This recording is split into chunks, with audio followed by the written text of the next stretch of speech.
Free free free free सब जियो देता है तो भाई सबको लगता है कि जियो फ्री दे रहा है, मगर अब जियो आईपीएल भी नहीं देखने देगा। कैसे, चलिए बात करते हैं कि आईपीएल भी देखने के लिए आपको लग सकता है पैसा, और आप अगर देखना चाहते हैं आईपीएल जियो ऐप्स पे तो आप नहीं देख पाएंगे। कम से कम आपको 49 रुपये का रिचार्ज कराना पड़ेगा, उसके बाद आप एक महीना आराम से मैच देख सकते हो। भाई क्यों, भाई जियो ने ऐसा क्यों कर दिया? देखो पहले ही जियो आया था तो उस time free data, free call, free SMS, free हर एक चीज़ फ्री फ्री दे रहा था, मगर एक बैग उसने अपना रिचार्ज का प्लान बढ़ा दिया और सबका झटका दे दिया। पहले आदत लगाता है मुकेश अंबानी, उसके बाद आदत जब लग जाता है तो उसको भाई इस्तेमाल करना जानते हैं। वही है मुकेश अंबानी, जिसे बिजनेस माइंड कहते हैं। आज सच में बता दिया मुकेश अंबानी।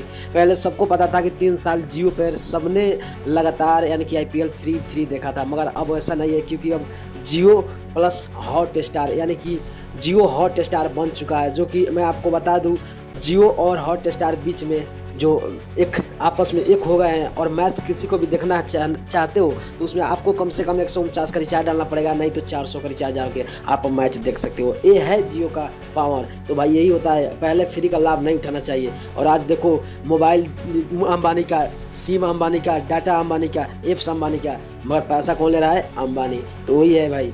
इतना ही कहते हुए मैं वीडियो को बंद करता हूँ। अगर आपको अच्छा लगा तो लाइक शेयर सब्सक्राइब कर देना, और वीडियो देखने के लिए शुक्रिया।